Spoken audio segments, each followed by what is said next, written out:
202 सीटें एनडीए के खाते में है, यानी बहुमत नहीं प्रचंड बहुमत है। अब 243 में से 202 सीटें पहुंच जाएं तो खुद ही सोचिए, प्रचंड बहुमत तो है। लेकिन यही प्रचंड बहुमत अगर परेशानी खड़े कर दे तो हमने थोड़ी देर पहले आपको एक वीडियो दिखाई थी। वीडियो में हमने बताया था कि नीतीश कुमार को मुख्यमंत्री नहीं बनाने के बारे में बीजेपी सोच रही है। और लेकिन अगर ये बीजेपी ये सोचे कि उन्हें उनका कोई विधायक मुख्यमंत्री बने तो क्या नीतीश कुमार इस गठबंधन में रहेंगे? और अगर नीतीश कुमार यानी जेडीयू अपने 85 विधायकों के साथ एनडीए छोड़कर मुख्यमंत्री बनने की शर्त पर महागठबंधन में शामिल हो जाए तो आंकड़ा 120 पर पहुंच जाएगा। लेकिन सवाल यह है, 120 में भी 2 विधायक कम होंगे, उनका जुगाड़ कहां से होगा? तो आज यही खबर मैं आपको दिखाने जा रहा हूं कि कैसे असदुद्दीन ओवैसी किंग मेकर बनने जा रहे हैं। क्योंकि खबर सिर्फ इस बात से जुड़ी हुई नहीं है कि एनडीए को गठबंधन को पूर्ण बहुमत प्रचंड बहुमत मिला है। अभी मुख्यमंत्री वाले मसले पर पेंच फंसा हुआ है। अभी भी जनता दल यूनाइटेड की शर्त के आगे मोदी शाह के समर्पण के अलावा कोई चारा नहीं बचा है। और अगर ज्यादा जिद हुई तो एनडीए को प्रचंड बहुमत तो मिला, लेकिन सरकार महागठबंधन की बनेगी, लेकिन वो भी ओवैसी के बिना नहीं। यानी ओवैसी बन गए हैं किंग मेकर। नमस्कार, मैं हूं प्राज्वल गौतम और आप देख रहे हैं नेशन 360। तब भी हमने आपको बताया था कि इस बार ओवैसी का जबरदस्त तरीके से जलवा देखने को मिलेगा। सीमांचल वाला इलाका तो किसी भी कीमत पर ओवैसी को, और खास तौर पर जो 24 सीटें हैं उनमें से 5 ऐसी तो सीटें हैं जिनमें ओवैसी की पार्टी को हिला पाना बड़ा मुश्किल हो जाएगा। कांग्रेस ने काफी कोशिश की, इमरान प्रताप गढ़ी को भेजा, काफी बयान दिए इमरान प्रताप गढ़ी ने, पप्पू यादव ने भी बयान दिए थे। उन्होंने तो अमौर के जो विधायक हैं और जो दोबारा जीते हैं अख्तर उल ईमान तक को चुनौती दे डाली थी। उन्होंने एक बड़ा बयान ये भी दे डाला था कि अगर अख्तर उल ईमान अमौर सीट से जीत जाए तो वो राजनीति छोड़ देंगे, ये कर देंगे, वो कर देंगे। मुझे लगता है कि ये जल्दबाजी में ऐसे बयान नहीं देने चाहिए। पहले तो पुराने जो नेता हैं उनसे सीखना चाहिए कि उन्होंने भी इस तरीके के बयान दिए तो भारी फजीयत हुई थी, जिसमें से एक मोदी सरकार के मंत्री एसपी सिंह बघेल थे। उन्होंने ही बयान दे डाला था उत्तर प्रदेश में हुए विधानसभा चुनाव और लोकसभा चुनाव के वक्त ही। उन्होंने बता दिया था कि समाजवादी पार्टी 10 सीटें भी ना जीत पाई, लेकिन आई कितनी 37। उसके बाद से गायब हो गए, बड़ी हालत खराब हो गई थी उनकी। इसीलिए कहता हूं कोई भी बयान दीजिए जरा सोच समझ के दीजिए। अख्तर उल ईमान चुनाव जीते हो, न केवल वो चुनाव जीते बल्कि कैसे इस पूरे त्रिकोणीय मुकाबले में, त्रिकोणीय इसलिए हो गया क्योंकि जेडीयू पर पेच फंसा है, या तो मोदी शाह को अपना सपना छोड़ना होगा बीजेपी का कोई नेता मुख्यमंत्री बनाने का, वरना महागठबंधन की सरकार बन जाएगी, लेकिन वो भी बिना असदुद्दीन ओवैसी की नहीं बनेगी। पहले तो मैं आपको दिखाने जा रहा हूं यहां क्या खेल हो रहा है। पहले खेल देखिए। जेपी नड्डा ने साफ कर दिया कि नीतीश कुमार जी मुख्यमंत्री नहीं बनेंगे। अब जेपी नड्डा का जो ताजा बयान आया है वो आपको बताने जा रहा हूं। उन्होंने अपनी हर एक पंक्ति में कहा कि हमने मोदी जी के नेतृत्व में चुनाव लड़ा है। बार बार यह समझाने की कोशिश हो रही है, जबकि चुनाव से पहले बात थी बिहार विधानसभा का चुनाव नीतीश कुमार के नेतृत्व में लड़ा जा रहा है। अब मोदी जी के नेतृत्व में चुनाव लड़ने का मसला आप समझ लीजिए। सच बात है, अगर नीतीश कुमार के नेतृत्व में चुनाव लड़ते तो महागठबंधन को प्रचंड बहुमत मिल जाता। अब जब मोदी जी के नेतृत्व में चुनाव लड़ा गया है तभी तो यह सारा खेला, जो लगातार आरोपों पर भी चुनाव आयोग की चुप्पी है, ऐसे ही थोड़ी ना है। क्योंकि चुनाव जो लड़ा गया मोदी जी के नेतृत्व में लड़ा गया। मैंने तब भी आपको बताया था कि यह चुनाव इसलिए ज्यादा जरूरी हो गया था। लोग कहते हैं कि नीतीश के लिए, लोग कह रहे थे नहीं तेजस्वी यादव के लिए, चिराग पासवान के लिए। मैंने नहीं, यह चुनाव मोदी के साख का सवाल था। 75 साल पूरे होने के बाद पहले से ही उनकी कुर्सी पर नजर गड़ी हुई थी।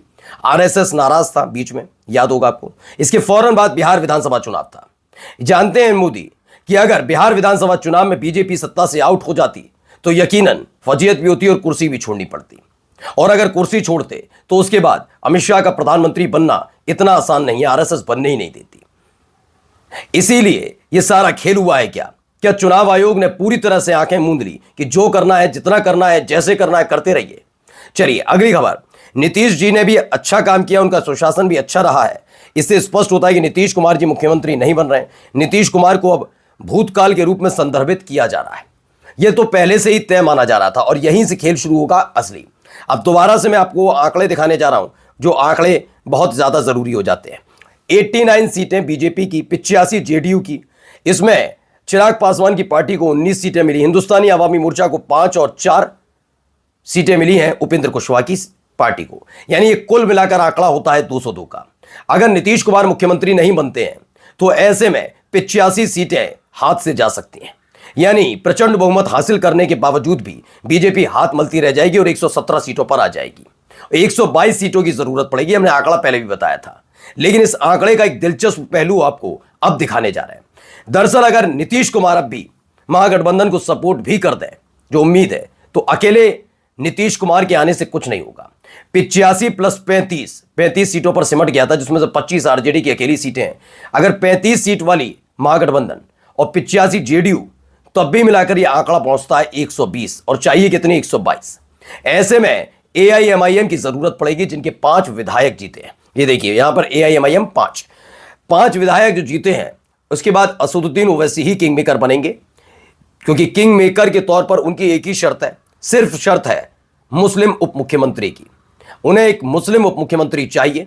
और इसी के साथ माना जा रहा है कि अगर यह इधर हीला हवाली होती है, जैसा कि उम्मीद भी जताई जा रही है कि कोई ना कोई खेल करने की कोशिश होगी, केंद्र में जो बैठे हुए हैं तो जनता दल यूनाइटेड के राष्ट्रीय कार्यकारिणी अध्यक्ष संजय झा, लेकिन सब जानते हैं संजय झा अमित शाह के कितने करीब है।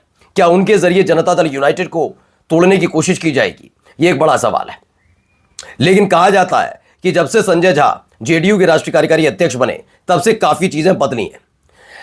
ये पार्टी जनता दल यूनाइटेड 2 हिस्सों में बटी हुई है। एक राष्ट्रीय स्तर पर जिसकी कमान दिल्ली में बैठकर संजय झा संभालते हैं, एक राज्य स्तरीय जिसकी कमान बिहार में पूरी तरह से जेडीयू की नीतीश कुमार के हाथ में। सांसदों का अगर जिक्र करते हैं तो शायद संजय झा वहां पर भारी पड़ते नजर आए, लेकिन यह बात सच है कि विधायकों के मामले में नीतीश कुमार ज्यादा भारी। लेकिन ईडी, सीबीआई, इनकम टैक्स वाला तो खेल आप जानते ही हैं। तो क्या इनका डर दिखाकर नीतीश कुमार का सपना तोड़ा जाएगा? लेकिन अगर सपना टूटा तो क्या नीतीश कुमार ठहरेंगे? इसीलिए वही आंकड़ा फिर से मैं दिखाता हूं। 85 जेडीयू, 25 महागठबंधन, 120, 5 एआईएमआईएम के। अगर यह हो गया तो 125 सीटों के साथ महागठबंधन की सरकार बनेगी। लेकिन सपना किस किस का पूरा होगा? सपना नीतीश कुमार का मुख्यमंत्री बनने का होगा पूरा। एक सपना और टूटेगा, वो होगा तेजस्वी यादव का, जिन्होंने इस बार सीएम बनने का सोचा था। काफी कुछ विचार भी होंगे, काफी कोई योजनाएं भी होंगी मन में कि हम ये कर देंगे, वो कर देंगे, लेकिन वो पूरी नहीं हो पाई। तो एक वो, लेकिन उप मुख्यमंत्री बना दिए जाएंगे। लेकिन तीसरा जो सपना है वो पूरा हो जाएगा असदुद्दीन ओवैसी का, एक मुस्लिम उप मुख्यमंत्री का, जिस पर आरजेडी सबसे ज्यादा नाराज हुई थी कि आखिरकार ये मुद्दा उछल कैसे गया। जेडीयू से लेकर एलजेपीआर तक सब याद दिला रहे थे कि उन्होंने मुसलमानों के लिए कितना किया। अब आइए वो लिस्ट भी दिखा देता हूं कि कहां कैसे भारी पड़ती नजर आई एआईएमआईएम उन राजनीतिक दलों पर जो मुसलमानों के वोट मांगते तो हैं, लेकिन प्रत्याशी कितने उनके जीतते हैं आप अंदाजा लगाइए।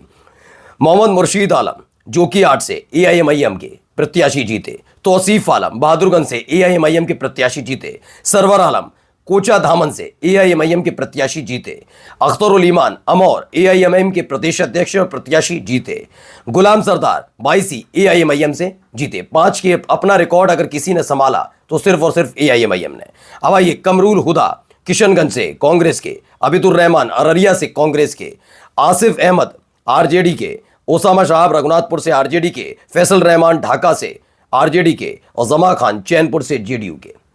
यानी कुल मिलाकर ये 11 लोग हैं जिन्होंने जीत दर्ज की, और इसमें भी एआईएमआईएम के अकेले 5 मुस्लिम प्रत्याशी विधायक बने। यानी किंग मेकर ओवैसी हैं क्या? नमस्कार।